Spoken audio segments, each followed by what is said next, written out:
자리에서 일어나셔서 찬송가 25장 함께 찬양합니다.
교독문 43번 시편 99편을 교독하겠습니다.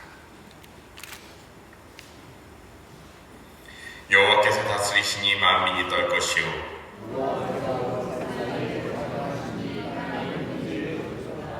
시온에 계시는 여호와는 위대하시고 모든 민족보다 높으시도다.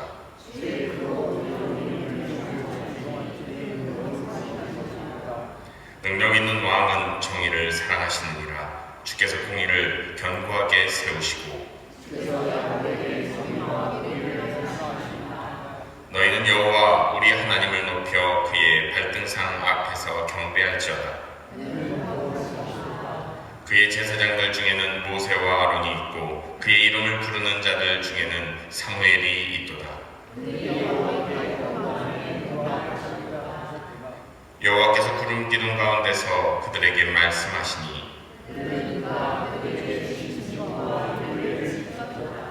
여호와 우리 하나님이여 주께서는 그들에게 응답하셨고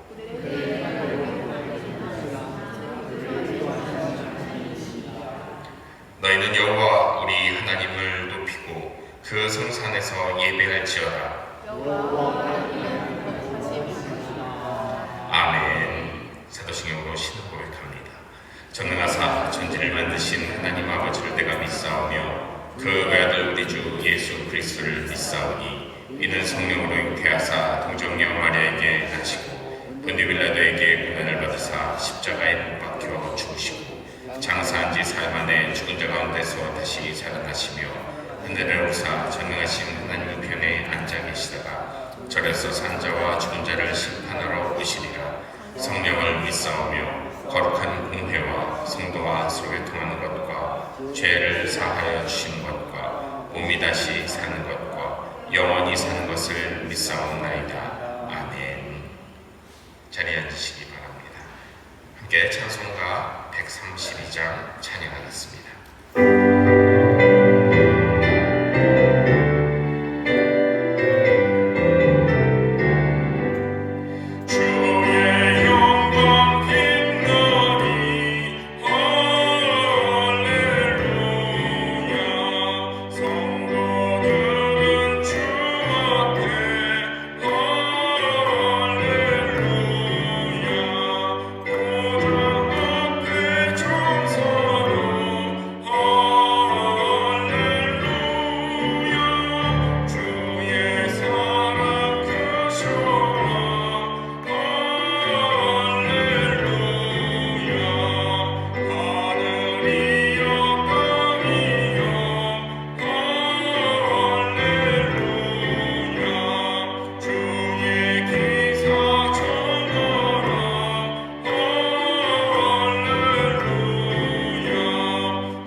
천지 만물의 주관자시오 우리 모든 한 사람 한 사람의 마음과 생각, 삶을 주관하시는 하나님, 그 하나님께 오늘도 내 삶의 모든 것을 내어 맡기며 또한 나에게 향하신 이 지극히 작은 자에게 향하신 사랑과 은혜를 감사하는 마음으로 예배하기를 원합니다.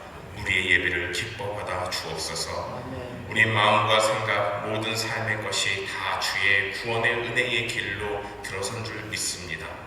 우리를 사랑하시며 우리를 구원하시기 위하여 예수 그리스도를 통하여 우리를 붙드셨고 주님의 거룩한 자녀로서 옷 입히셨으니 우리가 그 기쁨과 감사를 세상에 널리 선포하며 살아가기를 원합니다. 아버지여 기뻐받아 주옵소서. 아버지여 은혜를 더하여 주시어 오늘도 주님께 예배하는 이곳에서 하늘이 주시는 진정한 기쁨과 평안과 또한 우리의 삶에 나아갈 새 힘과 능력을 얻을 수 있기를 원하오니 우리와 함께 하시고 축복하여 주옵소서. 주여, 주님께서 허락하신 그 은혜가 너무나 큰 줄 믿습니다. 특별히 우리의 모든 죄를 용서하시고 주의 구원의 길로 인도하시니 참으로 감사합니다. 이미 용서하신 줄 믿으나 또다시 매 순간 지은 죄, 한 주간도 지은 모든 죄악들 주님 앞에 자복하며 회개하기를 원하오니 아버지여, 우리의 회개의 기도를 들어 주옵소서. 주를 향한 온전한 믿음의 길을 걸어가야 할 주의 자녀일진데 주를 외면하고 세상의 힘과 권력에 쉬이 동조하며 주님께서 허락하신 사랑과 평안의 길보다는 나의 이익과 나의 안위를 위하여 생각했던 모든 시간들을 용서하여 주옵소서. 지금도 주님을 바라본다 예배하고자 하오나 주를 바라보지 못하고 헛된 것으로 마음쓰고 있다면 이 모든 죄악 또한 용서하여 주옵시고 주님께 예배하기에 부끄럼 없는 자녀로서 주님을 온전히 사모하며 주님께 드리기에 부족함 없는 모습으로서 이곳에 서기를 간절히 원하오니 주여, 주님께서 우리를 정결하게 하여 주옵소서. 보혈의 능력으로 우리를 새롭게 하여 주옵소서. 주의 것으로 바로 서며 주의 영광을 바랄 수 있는 능력의 자녀로 설 수 있도록 우리를 인도하여 주옵소서. 아버지께서 사랑하셔서 오늘도 베푸신 크신 은혜와 능력을 세상에 널리 증거하기를 원합니다. 아버지, 우리의 입술이 더욱더 힘써 주의 일들을 예비하며 주의 영광을 바랄 수 있기를 간절히 원하오니 주여, 은혜를 내려 주옵소서. 오늘도 그 믿음으로 또한 주의 마음을 품어 구하기를 원합니다. 우리가 살아가는 이 땅, 이 나라를 위하여 간절히 기도합니다. 아버지, 이 땅에 평화를 허락하여 주옵소서. 더 이상 세상의 반목과 세상의 시비로 얼룩진 주님의 뜻을 떠난 자녀들이 아니라 진정한 주의 백성으로서 회복되기를 간절히 원하오니 아버지, 우리의 마음 가운데 주의 마음을 더하여 주옵시고 우리의 모든 삶 새롭게 하여 주옵시고 그래서 진정한 평안을, 진정한 화합을, 진정한 자유를 누릴 수 있는 주님의 나라, 주의 백성이 될 수 있도록 인도하여 주옵소서. 힘과 권력에 목마른 자들이 아니라 주의 은혜에 목마른 자들로 다시 세워 주옵시고 그 은혜를 선포할 수 있는 온 교회, 특별히 우리 주성교회가 될 수 있도록 인도하여 주옵소서. 아버지, 여기 모인 자녀들 한 사람 한 사람의 삶을 축복하시기를 원합니다.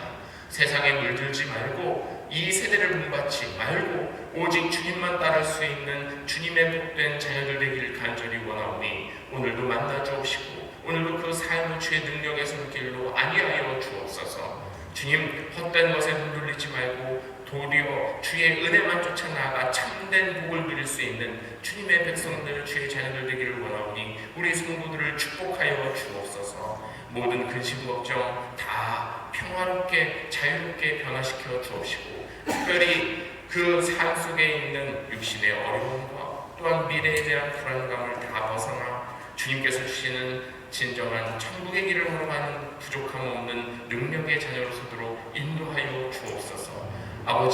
아버지께서 주시는 은혜가 오늘 이곳에 넘칠 줄 믿습니다. 그 은혜를 또한 입술로 고백하며 주님을 찬양하는 예배가 되기를 원하오니 받아 주옵시고 특별히 이 모습을 온전히 본받을 수 있는 우리 다음 세대들이 되게 하여 주옵소서. 우리 교회 학교 예배를 통하여 하나님 영광 받으시기를 원합니다. 또한 주를 이렇게 예배하는 아이들이 더욱더 부흥하며 성장할 수 있기를 간절히 원합니다. 아버지여 도우시사, 아버지여 돌보시사 우리의 교회 학교 아이들이 더욱더 흠악게 되게 하시고 부흥케 되게 하시고 이들로 말미암아 믿는 자들이 이 땅에 가득할 수 있도록 역사하여 주옵소서. 또한 이를 위하여 열심히 수고하는 우리 교사들을 기록하여 주시고 이들의 삶이 우리 아이들에게 본이 되는데 부족함 없도록 축복하여 주옵소서. 우리 청년의 세대를 축복하여 주옵소서. 우리 미래를 짊어지고 갈 수 있는 능력의 일꾼들이 되게 하시며 모든 주의 영광과 존귀를 바라는데 부족함 없는 귀한 일꾼으로 설 수 있도록 삶의 능력을 더하여 주옵소서. 아버지여, 오늘도 주님께 예배하는 우리들의 삶 속에 분명 주께서 함께 하신 줄 믿습니다. 특별히 말씀 가운데 함께 하시기를 간절히 원하오니 아버지여, 주님께서 주시는 이 말씀에 힘입어 새 입었도록 하시고 우리가 나아가야 할 바 깨달을 수 있도록 인도하여 아버지께서 주신 놀라운 능력으로 오늘도 새 힘을 얻어 세상의 당대이나 주의 영광된 자녀들이 되기를 간절히 원하오며 예수 그리스도의 이름으로 기도합니다. 아멘.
할렐루야. 오늘도 예배하는 자에게 신령과 진정으로 예배하는 자에게 하나님의 은혜와 능력이 넘치도록 될 줄 믿습니다. 그 은혜를 누리시는 우리 주성의 성도들 되시기를 주님의 이름으로 축원합니다. 우리 앞뒤자고 성도님들과 함께 인사하실까요? 하나님은 우리의 능력이십니다 하고 인사해 주시기 바랍니다. 하나님은 우리의 능력이십니다. 하나님은 우리의 능력이십니다.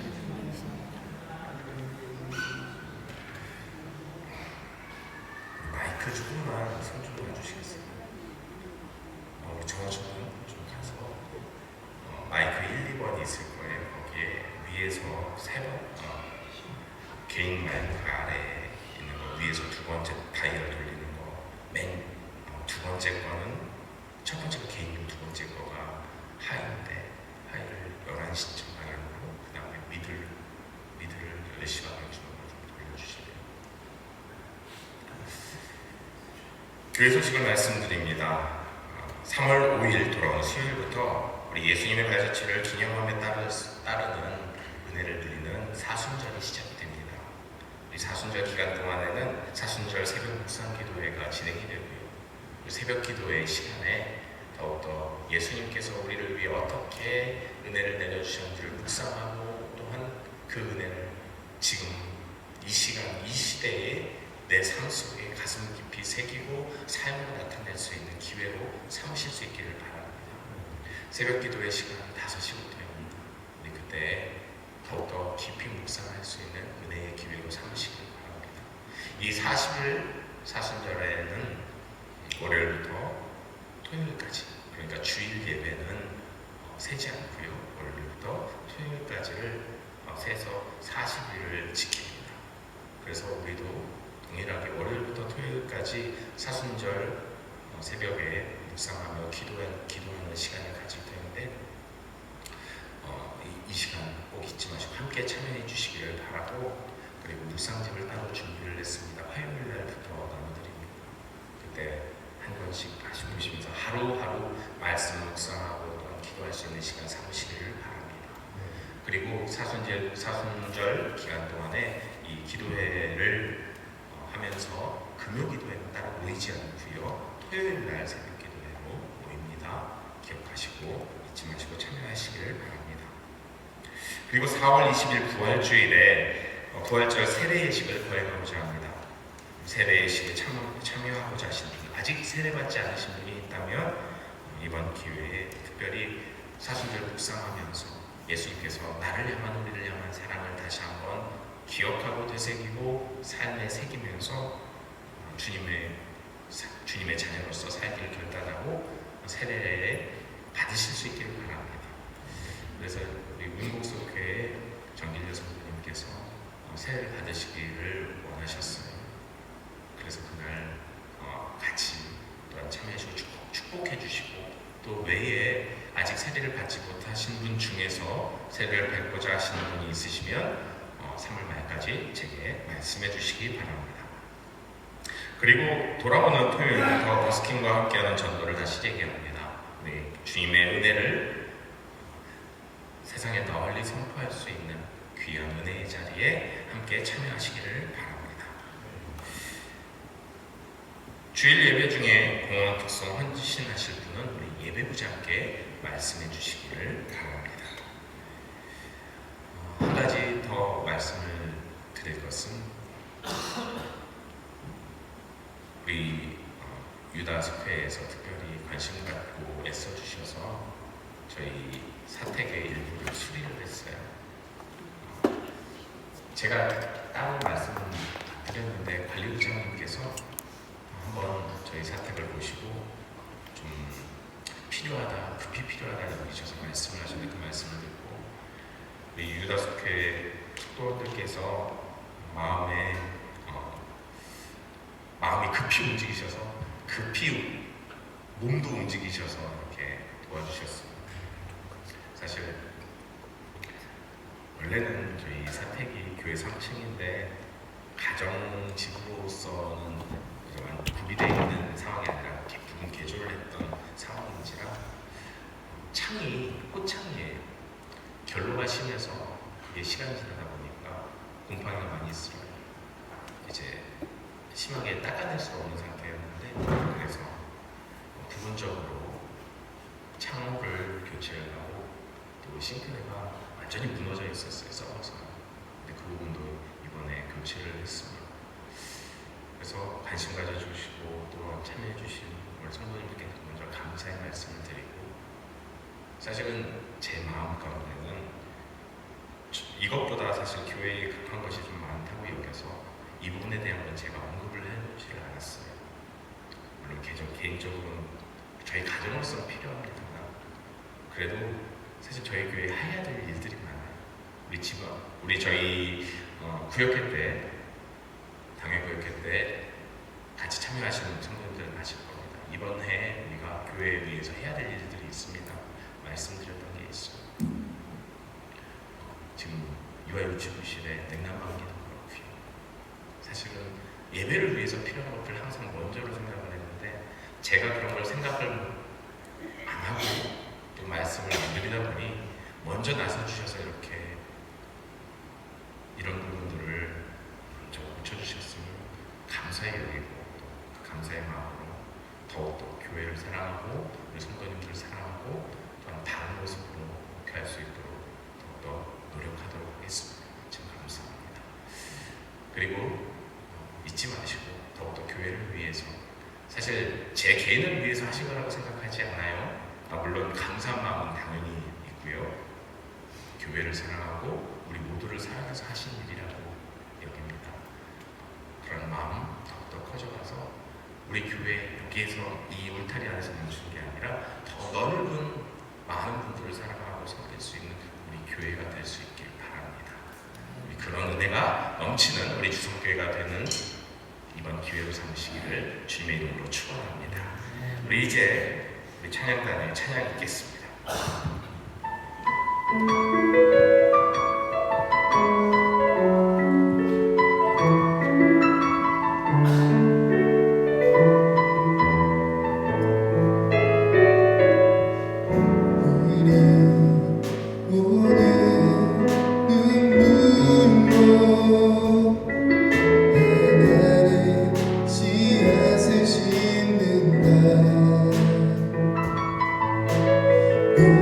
수 없어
우리에게 주신 하나님의 말씀을 읽겠습니다.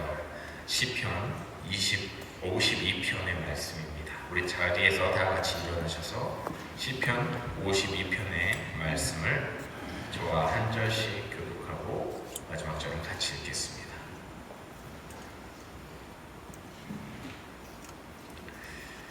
먼저 읽습니다. 포악한 자여, 내가 어찌하여 악한 계획을 스스로 자랑하는가? 하나님의 인자하심은 항상 있도다. 내 혀가 심한 악을 꾀하여 날카로운 삭도같이 간사를 행한도다. 죄송합니다. 2절을 읽어주시기 바랍니다.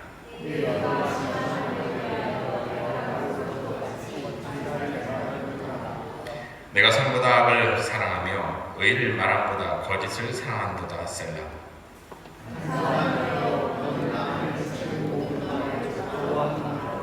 그런즉 하나님이 영원히 너를 멸하시며 너를 붙잡아 내 장막에서 뽑아내며 살아있는 땅에서 내 뿌리를 빼시리로다. 셀라.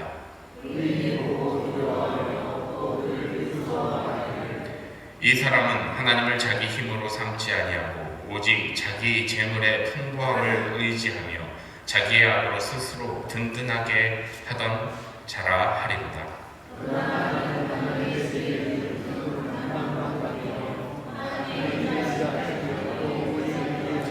함께 있습니다. 주께서 이를 행하셨으므로 내가 영원히 주께 감사하고 주의 이름이 선하심으로 주의 성도 앞에서 내가 주의 이름을 사모하리이다. 아멘. 자리에 앉으시기 바랍니다. 하나님께서 오늘도 우리의 모든 삶에 은혜의 길을 비춰주실 줄 믿습니다. 그리고 그 은혜의 길에 서는 자마다 놀라운 축복으로 역사하실 줄 믿습니다. 그 은혜를 누리시는 우리 주중의 성도들 되시기를 주님의 이름으로 축원합니다. 우리는 믿음의 사람들이라고 스스로를 말하죠. 그러면 그에 합당한 삶을 살아야 그래도 믿음의 사람이라고 좀 나타내볼 수 있지 않을까요? 목사로서 좀 고민이 많습니다. 여러 가지로. 옛날에 목회자, 목사님들, 선배 목사님들 지금 은퇴하시거나 혹은 별세하신 목사님들의 모습을 보면서 많은 생각을 해봐요. 제가 어떻게 목사로서의 역할을 잘 할 수 있을 것인가? 그리고 또 교회를 더욱더 든든하게 세워갈 수 있을 것인가? 물론 저 혼자 세워가는 건 아닙니다. 단지 필요한 것들, 가르쳐야 할 부분들, 그리고 함께 중심이 되어야 할 것들을 이끌어갈 뿐이죠.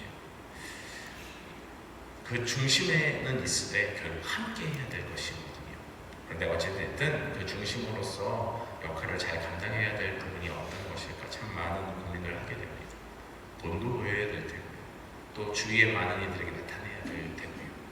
근데 참 모르겠습니다. 제가 본 것만 그런지 모르겠지만 참 재미있는 나름의 결론 현상이 있어요. 무엇이냐면 제가 아시던 목사님들 중에 무서운 목사님, 그리고 좀 과격한 목사님, 그런 분들이 희한하게 교회에 부흥을 일으키는 굉장히 큰 중심이 되셨더라고요. 제가 만나 뵙은 많은 목사님들 중에서도 특히 좀 어떻게 목사님이 저래? 이분이 어떻게 저래? 죄송합니다. 이거는 그냥 제 혼잣말이에요. 그리고 한 부분만 보고 하는 이야기일 뿐이지 전체가 그렇다는 건 아니에요. 제가 존경은 합니다만 어떻게 말씀하시는 것도 그렇고 너무 좀 격하신데? 라고 생각했던 분들이도요. 우리 교회를 부흥시키고 성장하는데 굉장히 좋은 결과들을 만들어내시더라고요. 스스로 고민을 해봅니다. 어떤 모양으로, 어떤 걸 우선하고 어떻게 이끌어가야 될까? 아니, 어떤 모습으로 목회를 해야 될까? 목사를 떠나서 성도로서, 하나님의 자녀로서, 신앙인으로서는 또 어떤 마음, 어떤 모습으로 살아야 할까? 여러분들은 어떤 생각을 하십니까? 어떤 마음으로 신앙생활? 믿음의 삶을 살아가십니다. 성경은 분명 우리에게 말씀합니다. 거룩한 자가 되라고요. 구별된 자가 되라고요.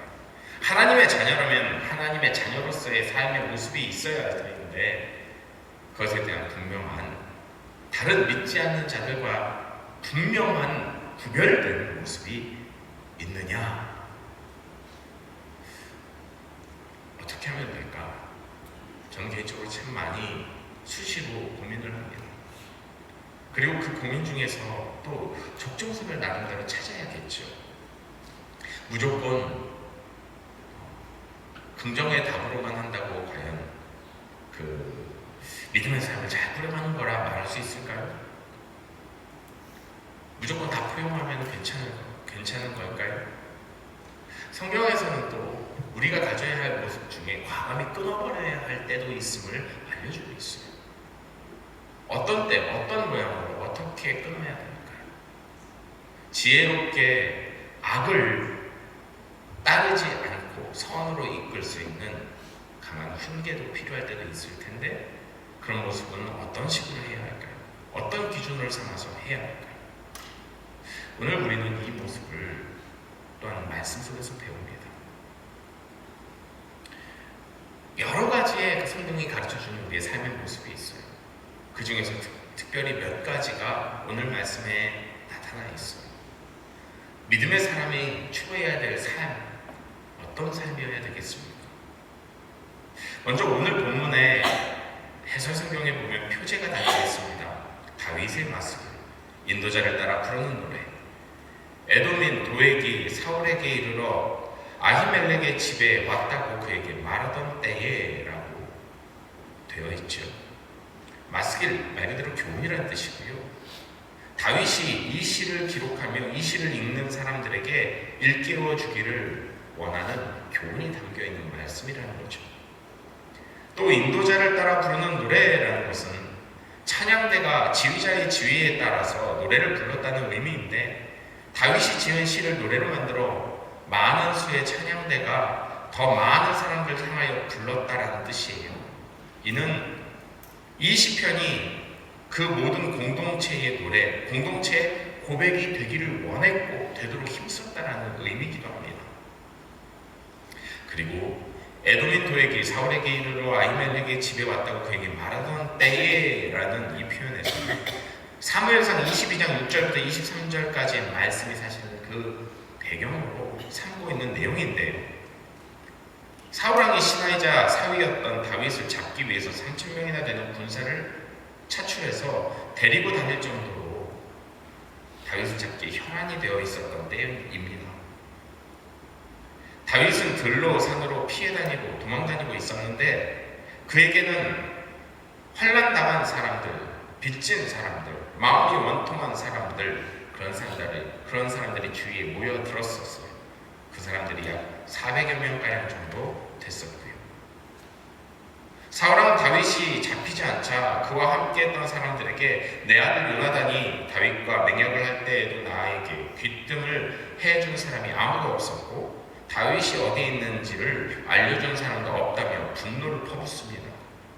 그때에 에돔 사람인 도액이 나서서 보고를 합니다. 도액은 사울의 신하이자 목자장, 왕궁 가축 관리 수장이었었는데, 어떻게 에돔 사람이 그런 지위에 올랐는지, 그 정도 높은 지위에 올랐었는지는 알 수는 없지만, 요셉과 다니엘이 애국과 바벨론 제국에서 절대적인 왕의 신임을 받아 총리의 자리까지 올랐던 것처럼 아마도 이 도액도 그러한 이방인이었어도 나름의 신망을 얻고 사울왕의 측근이 되는 사람이 되었던 것 같습니다. 그런 도액이 사울왕에게 이렇게 말하죠. 제가 다윗이 높지방에서 제사장 아히멜렉을 만난 것을 보았습니다. 아히멜렉이 다윗에게 먹을 것도 주고 골리앗의 칼도 준 것을 보았습니다 하고 일러바쳐요. 사울왕은 제사장 아히멜렉을 비롯해서 높지방의 제사장들을 모두 불러 모읍니다. 그리고 그들에게 호통을 치죠. 왜 당신들은 다윗과 공모해서 나를 대적하려 합니까? 왜 그에게 빵과 칼을 주고 그가 해야 할 이 일을 하나님께 물어서 나를 죽이도록 매복하게 합니까? 좋게 표현해서 그렇죠. 분명 욕과 함께, 욕설과 함께 그들을 위협을 했을 거예요. 아히멜렉이 사울왕에게 이렇게 답을 합니다. 왕의 모든 신하들 중에서 다윗같이 신실한 사람 어디 있습니까? 그는 왕의 사회인 동시에 경호실장이며 왕실에서 존귀한 사람 아닙니까? 그가 해야 할 일을 제가 하나님께 여쭈었던 것이 처음이 아닙니다. 왕께서는 이 종의 집안에 아무런 허물을 돌리지 말아주시길 바랍니다 라고 간곡히 청해요.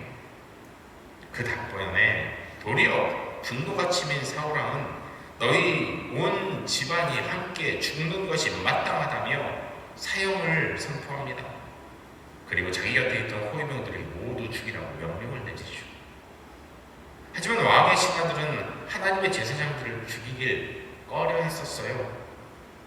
하나님께서 기름 부어서 세우신 제사장들을 죽이는 것은 곧 하나님에 대한 도전이라 여겼기 때문에 그렇죠. 하나님의 진노가 두려웠기 때문에요. 그때 왕의 명령을 받은 도액이 서슴없이 달려들어서 그 제사장들을 다 죽입니다. 그러니까 도액은 하나님을 무서워하지 않았다는 뜻이기도 하겠죠.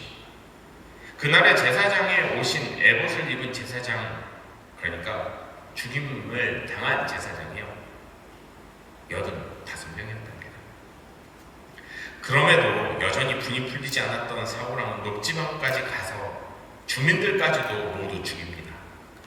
그 주민 속에는요 남자, 여자, 어른, 노인 물론이고 심지어는 가난하게도 있었대요.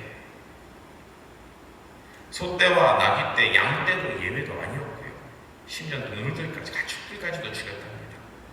그때 제사장 중에서 유일하게 살아남은 이가 아히멜렉의 아들 아비아달입니다. 아비아달은 다윗에게로 도망가서 이 소식을 전했고요. 그때 다윗은요 제사장의 집안이 몰살당하는 것은 다 자기 책임이라며 가슴을 치며 통곡을 합니다. 바로 이러한 모습이 바로 오늘 본문의 말씀의 배경이 돼요. 이런 상황 속에서 다윗은 어떻게 해야 했을까요? 만약에 저라면 어떻게 할까요? 여러분들이라면 어떻게 하셨겠습니까? 싸워서 이길 만한 전력은 아닐지라도 최소한 꿈틀을 해볼 만한 전력은 있었어요. 그리고 아시다시피 다윗은요 사울 왕을 몰래 음해할 수 있는 기회도 여러 번 있었고요. 그때 어떻게 해야 했습니까? 이 정도로 극한의 상황은 아닐지라도요 우리의 삶 속에서 어려울 때, 주위에 있는 이들에게 고통당할 때, 주위에 있는 이들이 또한 고통당할 때도 있을 수 있어요. 그때 우리는 믿음의 사람으로서 어떤 모습을 견지해야 할까요? 오늘 말씀을 통해서 우리가 살아가야 할 믿는 자로서의 삶의 모습을 배워보고 또한 그렇게 삶 속에 새겨볼 수 있는 은혜의 기회로, 하나님의 합당한 자녀로서 설 수 있는 기회로 이 말씀을 삼으시길 바랍니다. 먼저 첫째로 포악함을 버리고 인자한 말을 할 줄 알아야 합니다. 오늘 보면 1절 말씀 다시 한번 제가 읽어드립니다. 포악한 자여 내가 어찌하여 악한 계획을 스스로 자랑하는가? 하나님의 인자하심은 항상 있도다. 포악한 자, 두말할 것도 없이 아마도 도액일 거예요. 포악한 자의 문자적인 뜻은요 사실 원어의 문자적인 의미로서는 강한 자, 위대한 자예요. 본래는 긍정적으로 많이 사용되는 단어인데 오늘 본문에서만큼은 반대의 의미로 사용됩니다. 악명 높은 사람들을 말할 때 그 사람 진짜 유명해, 그런 식으로 방어법으로 말하는 것과 같은 표현이에요. 도액은 사울왕의 신하들이 제사장들을 죽이는 것을 두려워하며 꺼리고 있을 때 서슴없이 칼을 휘둘렀던 사람, 그러니까 하나님을 두려워할 줄 몰랐던 사람이에요.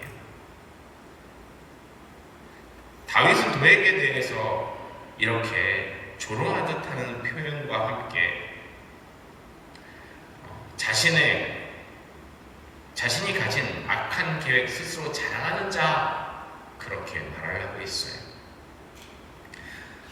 옛날이나 지금이나 하나님을 알지 못하는 사람은 자신의 악함을 드러내는 것을 자랑처럼 여겨요. 주위를 둘러봅시다. 사람들에게 횡포를 부리는 이들이 보이나요? 이유가 뭘까요? 간단하게 말하면 믿는 자로서 이렇게 표현해 볼 수 있습니다. 하나님을 두려워하지 않아서요. 하나님을 두려워할 줄 안다면 함부로 행하지 않을 거예요. 혹 그런 포악한 자들이 자기는 하나님 믿는다고 이야기한다고요.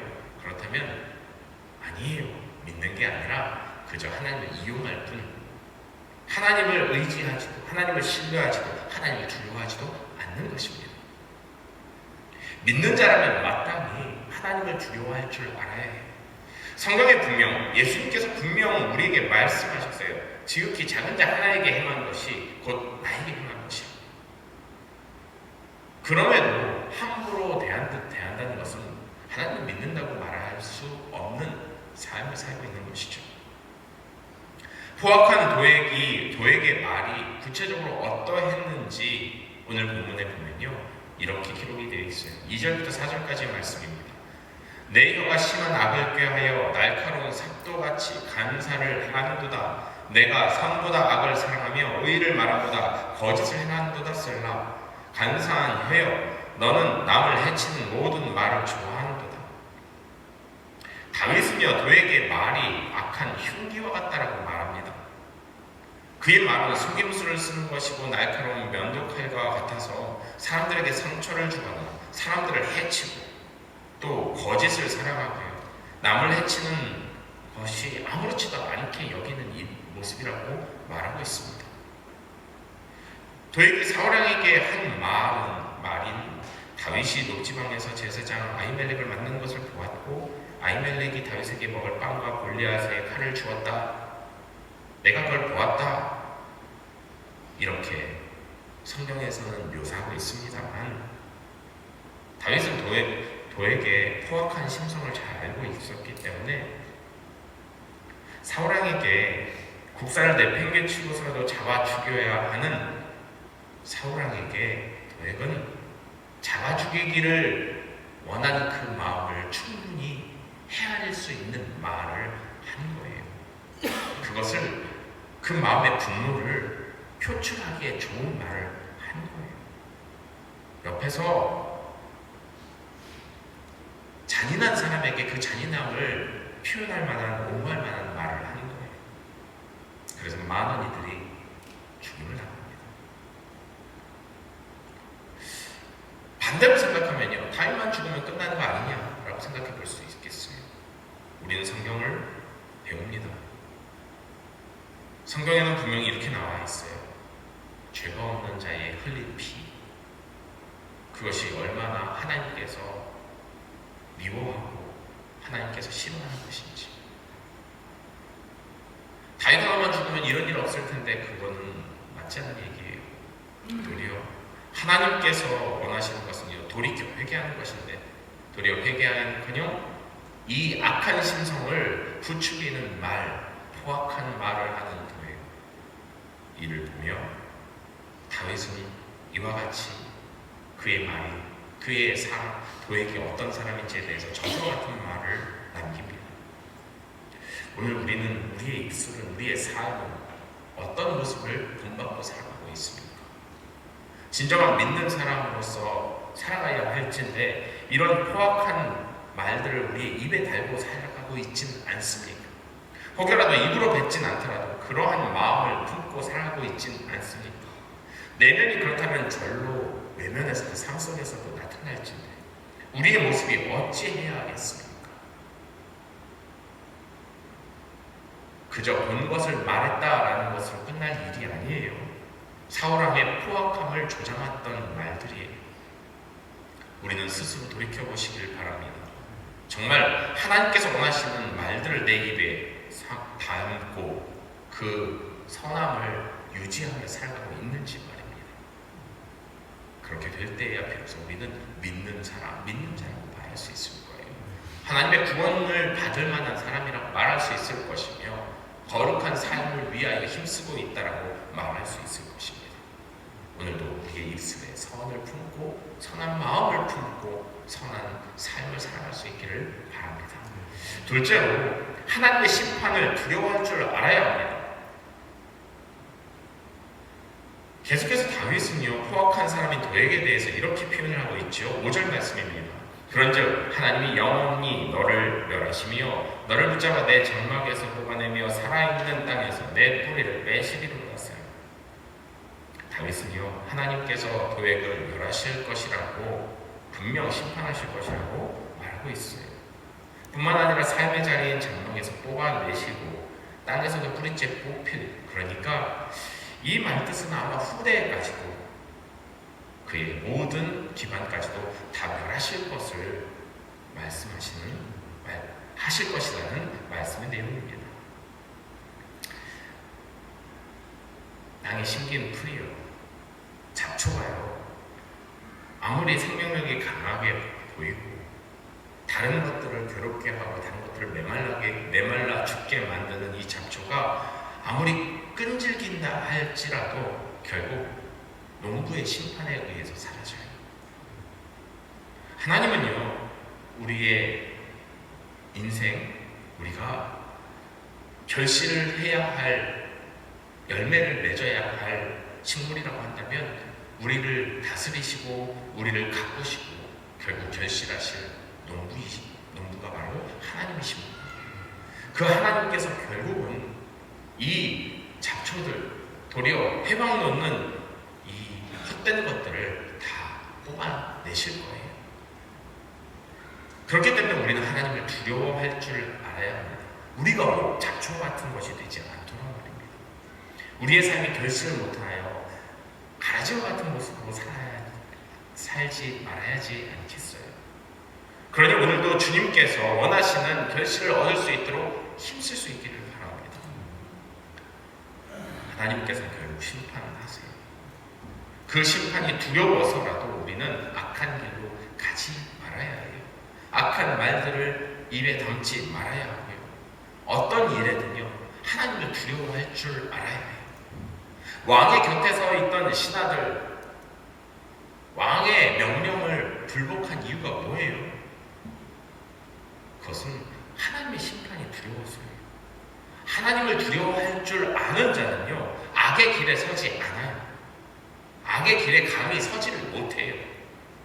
그러나 하나님을 두려워할 줄 모르는 자는요, 쉬 악의 길에 서서 악한 곳에 빠져 결국은 그 심판을 받을 것입니다. 오늘 우리는 어떤 길을 걸어가고 있습니까? 하나님의 마음, 하나님의 심판을 두려워하며 주님의 뜻을 쫓을 수 있기를 바랍니다. 사랑하여 쫓는 것 매우 중요합니다. 더 좋은 것입니다만 그러지 못할지라도 최소한 두려워할 줄 아는 마음은 있어야 합니다. 그 마음으로 주의 의의 길을 따를 수 있는 우리 주성의 성도들 되시기를 바랍니다. 끝으로 의의 길을 따름이 진정한 복입니다. 의의 길을 따름이 진정한 복입니다. 세상 사람들의 모습을 보자면요, 악한 길, 글쎄 악하다라고 표현을 하니까 무조건 부정적으로 들립니다. 이렇게 표현하면 어떨까요?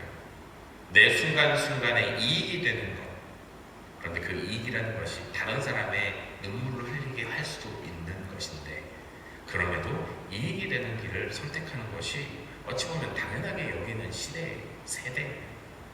성경에서는 분명히 우리에게 가르쳐 줍니다. 이 세대를 본받지 말고라고요. 그 본받지 말아야 할 모습이 무엇이냐면, 다른 사람 피눈물 흘리는 것을 아무렇지도 않게 여기고 내 이익을 쫓는 모습이요. 이를 벗어난 길을 쫓는 것이 사실은요, 생각보다 쉬운 일이 아니에요. 눈앞에 있는 이익을 취하고 싶지 않은 사람이 누가 있습니까? 내게 좋은 것을 갖고 싶지 않는 사람이 누가 있습니까? 그럼에도 하나님께서 원치 않으신다면 과감히 포기하고 도리어 버리기까지 할 줄 아는 모습을 하나님께서는 원하세요. 그리고 그것이 바로 믿는 자의 삶의 모습이죠. 하나님께서는 도액과 같이 하나님을 알지 못하는, 아니 하나님을 두려워할 줄 모르는 포악한 사람은요, 풀을 뽑듯이 뽑으실 것을 이야기하고 있어요. 하지만 반대로 하나님을 향하는 의의 삶을 살아가기를 힘쓰는 자에 대해서는 어떻게 여기실까요? 오늘 6절과 7절 말씀입니다. 의인이 보고 두려워하며 또 그를 비웃어 말하기를 이 사람은 하나님을 자기 힘으로 삼지 아니하고 오직 자기 재물의 풍부함을 의지하며 자기의 악으로 스스로 든든하게 하던 자라 하리로다. 도액을 비롯한 악한 사람들이 출세하고 있다고 스스로 생각하고 있을 때 하나님을 경외하며 하나님의 뜻을 따라 하나님과 바른 관계를 맺고 살아가는 사람들은요 어떨까요? 손해볼지도 몰라요. 어려움 당할지도 몰라요. 의롭게 살아가다 보니 여러 가지 피해볼지도 몰라요. 그런데 하나님께서는 그것을 그냥 내버려두지 않으신대요. 이 모든 것을 약함을 강함으로, 가난함을 부유함으로 바꾸신대요. 나중에는 의로운 길을 걸었던 사람들이 악행을 일삼았던 사람들의 종말을 보고서 도리어 바뀌어 비웃게 되는 날이 올 것을 말씀합니다. 그 끝은 이렇게 하나님의 심판으로 이루어질 것이니 그 끝을 보게 되기를 기대하면서 기다려보랍니다. 또 악한 사람들은 하나님을 자신들의 피난처로 삼지 않고 자기 자신과 자기 가진 재물이 자기의 힘이 되고 피난처가 될 것을 자부하며 살아갑니다만 우리 믿는 사람들은 무엇인가 달라야죠. 어떻게 달라야 할까요? 내가 자랑할 것은 내 가진 힘과 능력 혹은 내가 가지고 있는 물질이 아니에요. 하나님이 내 자랑이에요. 하나님만이 내 모든 것이 되십니다. 그렇기 때문에 하나님만 바라보고 하나님께서 주 뜻대로 이루시기를 원하는 선포가 그 입술 가운데 있습니다. 의인의 삶이 이렇습니다. 오늘 보면 8절과 9절 말씀을 다시 한번 읽어드립니다. 그러나 나는 하나님의 집에 있는 푸른 감람나무 같으며 하나님의 인자하심을 영원히 의지하리로다. 주께서 이를 행하셨으므로 내가 영원히 주께 감사하고 주의 이름이 선하심으로 주의 성도 앞에서 내가 주의 이름을 사모하리이다. 이 말씀에 가장 걸맞는 시편의 말씀이 또 하나 있어요. 바로 시편 1편 말씀이에요. 시편 1편 말씀 많이들 외시기도 하시죠. 복 있는 사람은 악인들의 길을 따르지 아니하며 의인의 길에 서지 아니하며 오만한 자들의 자리에 앉지 아니하고 오직 여호와의 율법을 즐거워하여 그 율법을 주야로 묵상하는도다. 그는 시냇가에 심은 나무가 저를 따라 열매를 맺으며 그 잎사귀가 마르지 아니함 같으니 그가 하는 모든 일을 이리 다 형통하리로다. 악인들은 그렇지 아니하며 오직 바람이 나는 겨와 같도다. 그러므로 악인들은 심판을 견디지 못하며 의인들의 모임에 들지 못하리로다. 무릇 의인들의 길은 여호와께서 인정하시나 악인들의 길은 망하리로다. 도액은요, 쉽게 말해서 악인들의 길에 서서 승승장구를 했던 사람 중에 한 사람이었어요. 그런데 그 승승장구가 어디까지요? 사울 왕이 무너지기 직전까지일 뿐이었습니다. 그 이후로부터는 흔적도 없이 사라져요. 그 집안과 그 이름이 더 이상 후에 나타나지를 않아요. 말씀대로 뿌리째 뽑혔던 거예요. 그 날이 결국은 와요. 그럼 우리는 어떤 삶을 살아야겠습니까? 말 그대로 의인의 길을 살아야겠죠. 의인의 삶을 살아야겠죠. 진정 복된 사람은요, 의의 길을 쫓는 사람입니다. 우리는 의를 무엇으로 여깁니까? 자기 의요? 자기 판단이요? 그렇다면 그거는 악인의 길이에요. 성경은 악인을 이렇게 규정합니다. 자기 마음대로 자기 멋대로 사는 자예요. 그럼 의는 뭐라고 규정합니까? 우리가 알고 있는 도덕적인 윤리적인 이야기를 하지 않아요. 이렇게 간단하게 요약해서 표현할 수 있어요. 하나님의 마음에 합한 자, 하나님의 뜻을 따르는 자예요. 그것이 의인입니다. 오늘날 우리의 마음은 어디에 있습니까? 우리가 따라야 할 모습은 어디에 있습니까? 의의 길, 곧 하나님의 뜻, 하나님의 의에 있습니까? 만약 거기 있다면 우리는 결국 승리하며 우리는 결국 주의 영광에 함께 참여하고 하나님의 높이심으로 많은 이들에게 우러름을 받을 것입니다. 그러나 그렇지 않다면 멸망밖에 남아있지 않아요. 오늘 우리는 그러므로 더욱더 힘써서 의의 길을 따를 수 있기를 바랍니다. 이것이 우리의 인생의 복이 될 줄 믿습니다. 그 복됨을 누리시며 따를 수 있는 진정한 믿음의 삶을 살아가는 구성의 성도들 되시길 주님의 이름으로 축원합니다. 기도하겠습니다. 하나님, 나의 아버지, 우리의 모든 어리석음을 벗어버리고 주님의 지혜로움을 따르기를 원합니다. 우리의 모든 악함을 벗어버리고 주의 의를 따르기를 원합니다.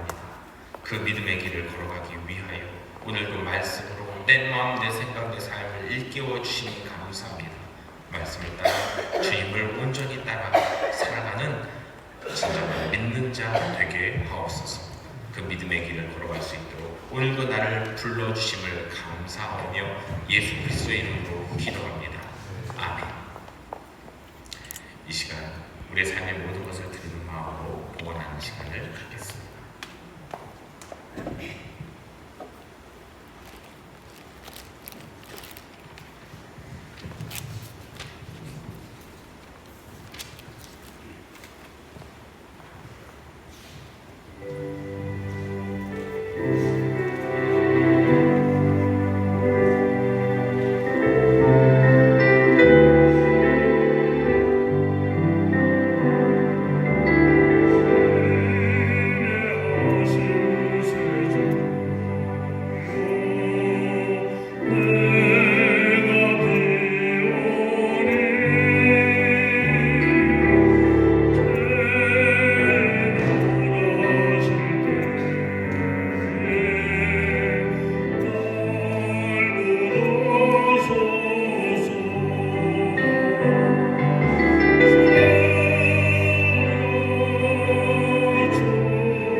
주여 감사합니다. 주님께 향한 내 모든 마음을 담아 주님 앞에 내어드리기를 원합니다.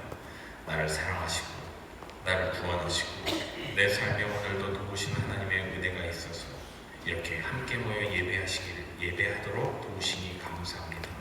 그 감사의 고백을 담아 내 삶의 모든 것을 주님 앞에 내어놓는 심정, 내게 주어진 모든 것 중에 물질의 한 부분을 주님 앞에 드리며 내 믿음의 고백을 나타내기를 원하오니 받아 주옵소서. 이 물질이 닿는 곳마다 하나님의 은혜와 평강 구원이 나타나게 하시고 또한 이와 같이 쓰임받는 것처럼 내 삶도 사용하셔서 하나님의 영광이 나타나는 복된 삶이 되게 하여 주옵소서. 주님께서 기뻐받아 사용하시는 나의 모든 것 되기를 바라며 주님께 드리오며 예수 그리스도 이름으로 기도합니다. 아멘.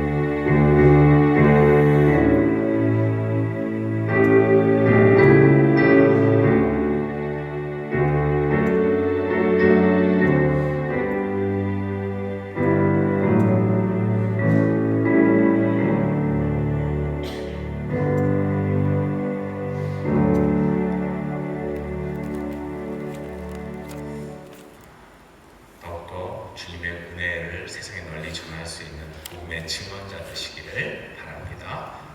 힘써서 전도하시고 그래서 우리 함께 예배한 자가 더욱더 많아질 수 있도록 힘쓰시기를 바랍니다.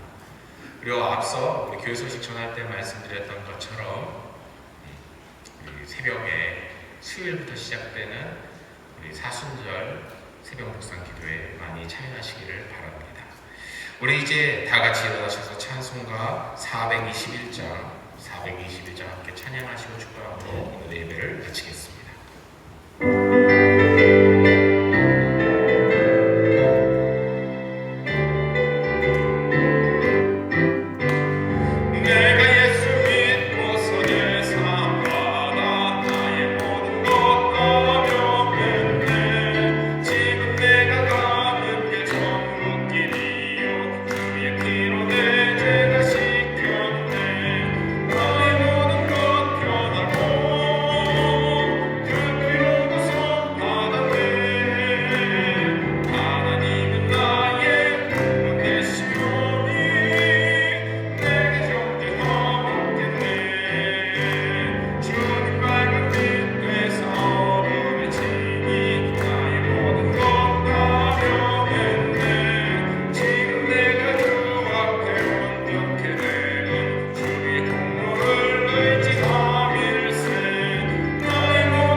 나의 모든 삶, 주의 뜻과 의를 따를 수 있기를 원합니다. 나의 마음조차도 주님을 닮아갈 수 있기를 원합니다. 주여, 오늘도 내게 임하셔서 나의 마음과 생각, 내 발걸음을 주장하시사 주의 복된 길을 걸어가게 하시고 그래서 주님께서 인정하시는 믿음의 삶으로서 구원받은 자의 삶으로서 살아갈 수 있도록 인도 역사하여 주옵소서. 그 안에서 기쁨을 누리고 평강을 누리는 여기 모인 주중의 성도들 되게 하여 주옵소서. 지금은 우리 주 예수 그리스도의 크신 은혜와 하나님 아버지의 무한하신 사랑과 성령님의 인도 교통하심이 오직 주를 쫓아 그 발걸음을 따라 믿는 자로서 끝까지 나아가 승리하기를 원하는 그리스도에서 살아가기를 원하는 여기 모인 주중의 성도들의 모든 인생 가운데 이제부터 영원토록 함께 하시기를 간절히 축원하옵나이다. 아멘.